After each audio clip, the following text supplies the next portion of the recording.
দেব।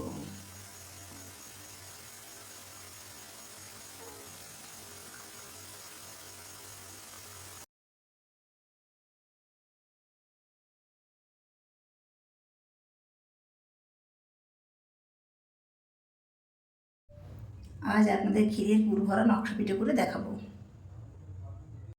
এবার চলুন দেখে নেওয়া যাক পুর ভরা নকশা পিঠেগুলো কীভাবে তৈরি করতে হয়। আজ আপনাদের ভাজা পুলি পিঠের ক্ষীর করে দেখাবো। তার জন্য লাগছে আমুল গোল্ড 500 গ্রাম দুধ, 100 গ্রাম বাতাসা, 6 টেবিল চামচ আমুল স্প্রে দুধ, 5টা ছোটো এলাচ, 2 টেবিল চামচ ঘি। গরম কড়াইয়ে 1 টেবিল চামচ ঘি দিয়ে দিলাম,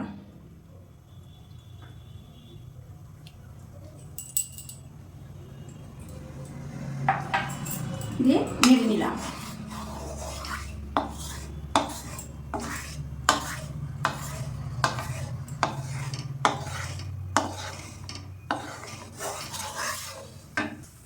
আমুল গোল্ড দুধ দিয়ে দিলাম,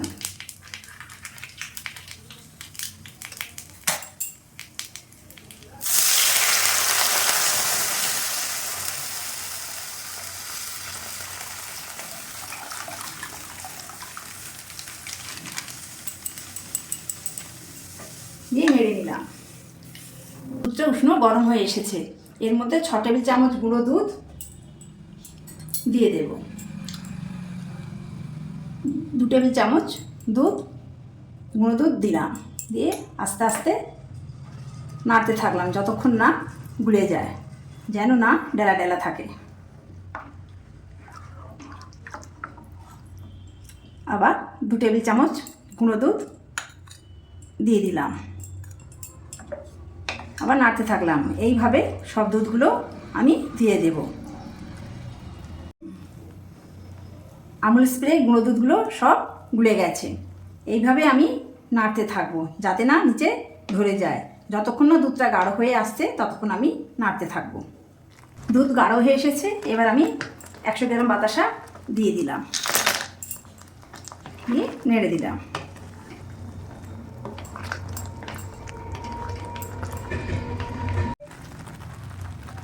বাতাসাটা সব গুলে গেছে। ক্ষীরটা হয়ে এসেছে। 1 টেবিল চামচ ঘি দিলাম,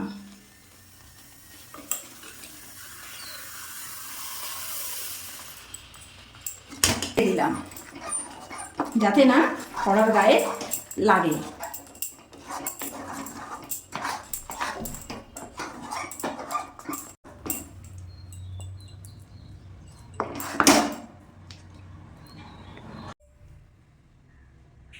পুর ভরা ভাজা পিঠের দইয়ের জন্য 5.5 কাপ জল নিলাম।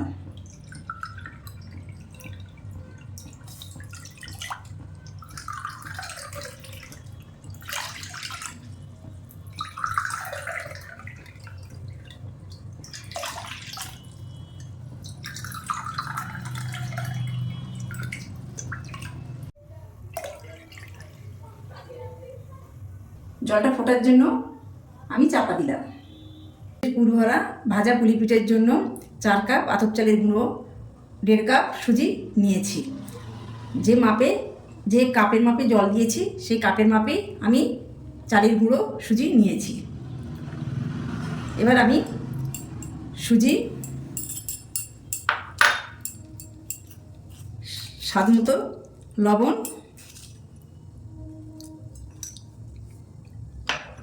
মিশিয়ে নিলাম।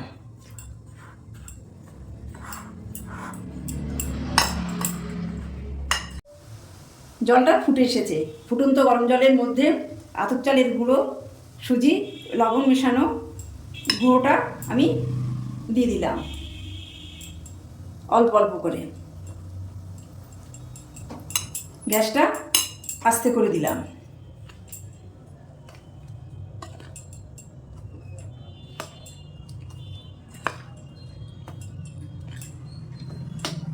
নেড়ে দিলাম। সব গুঁড়োগুলো আমি এইভাবে দিয়ে দিলাম। 5 মিনিটের জন্য আমি চাপা দিলাম, গ্যাসটা আস্তে করে দিলাম। 5 মিনিট পর ঢাকনাটা খুলে পুলি পিঠের ডোটা আমি মেখে নেব। গ্যাসটা অফ করে দিলাম।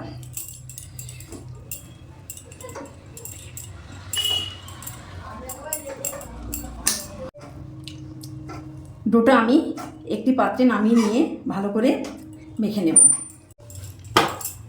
ডোটা এইভাবে মাখবেন যাতে পিঠেটা ভালো হয়। ডোটা মাখানো হয়ে গেছে, একটি পাত্রে রেখে দিলাম। একটি সুতির কাপড় ভিজিয়ে ডোটা চাপা দিলাম, চারিদিকে চেপে দিলাম যাতে না হাওয়া পাস হয়।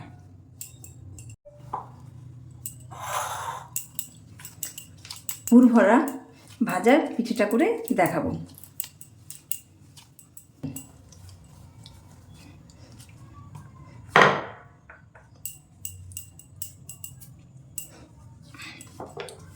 এইভাবে বেলে নেব।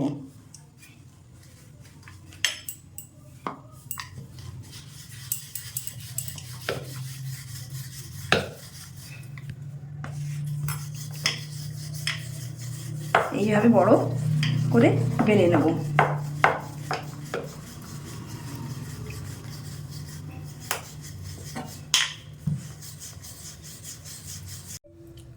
ডোটা আমি রুটির মতো বেলে নিলাম, ঠিক এরকম পাতলা হবে। একটা বাটির সাহায্যে গোল গোল করে কেটে নেব।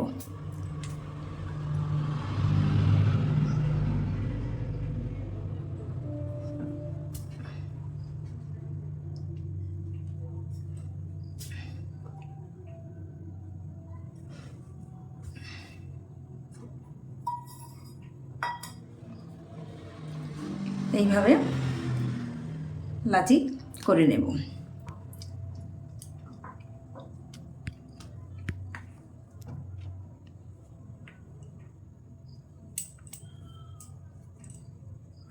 বাটির সাহায্যে কাটা লাচিটা ডবল করে নিলাম, নিয়ে মাঝখান থেকে কেটে নিলাম।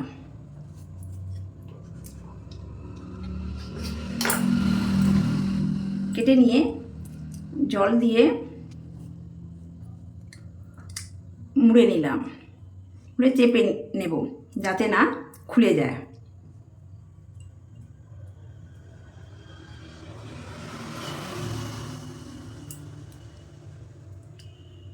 এবার এটা এর মধ্যে ক্ষীরের পুর দিয়ে নেব।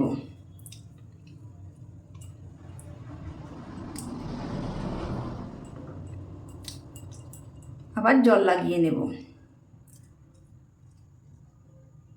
যাতে না পিঠেটা খুলে যায়।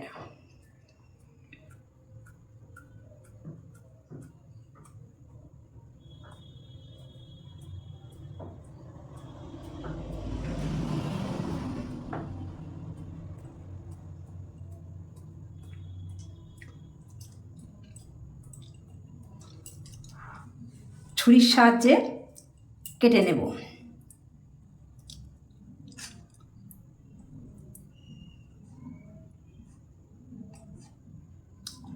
এরকম সরু সরু করে কেটে নেব।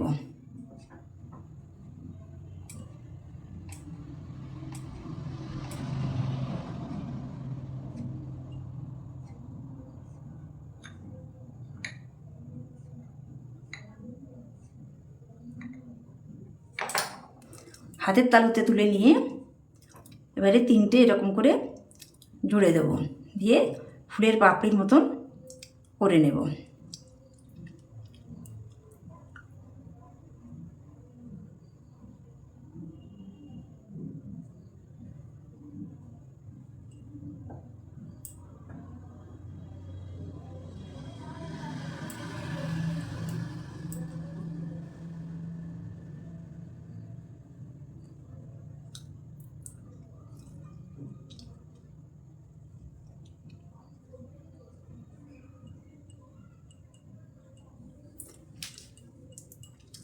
এইভাবে সব পিঠেগুলো নকশা করে নেব।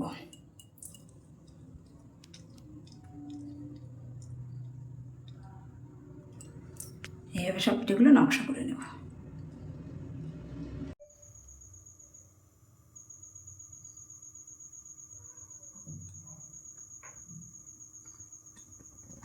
ক্ষীর ভরা সব নকশা পিঠেগুলো হয়ে গেছে। এবার ভেজে নেব।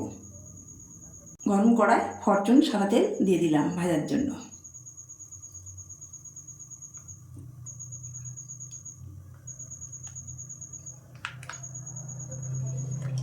তেল গরম হয়ে গেছে, গ্যাসটা আস্তে দিলাম। মাঝারি আঁচে আপনারা পিঠেগুলো ভেজে নেবেন, নাহলে পুড়ে যাবে।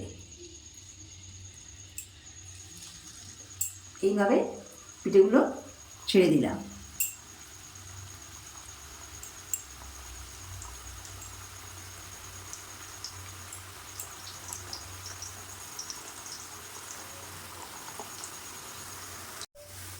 চামচের সাহায্যে পিঠেগুলোর উপরে তেল দিয়ে দেবেন। এবার আমি পিঠেগুলো উল্টে দেব। আস্তে আস্তে উল্টে দেবো, যাতে না ছেড়ে যায় বা ভেঙে যায়।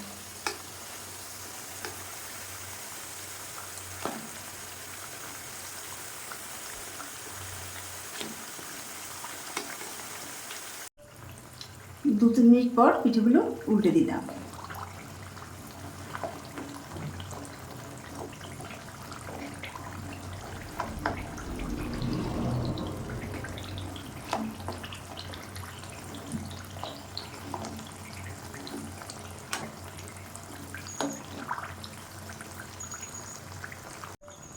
পুর ভরা নকশা পিঠেগুলো হয়ে গেছে। আমি এবার একটি প্লেটে নামিয়ে নিলাম। এইভাবে সব পিঠেগুলো করে নেব।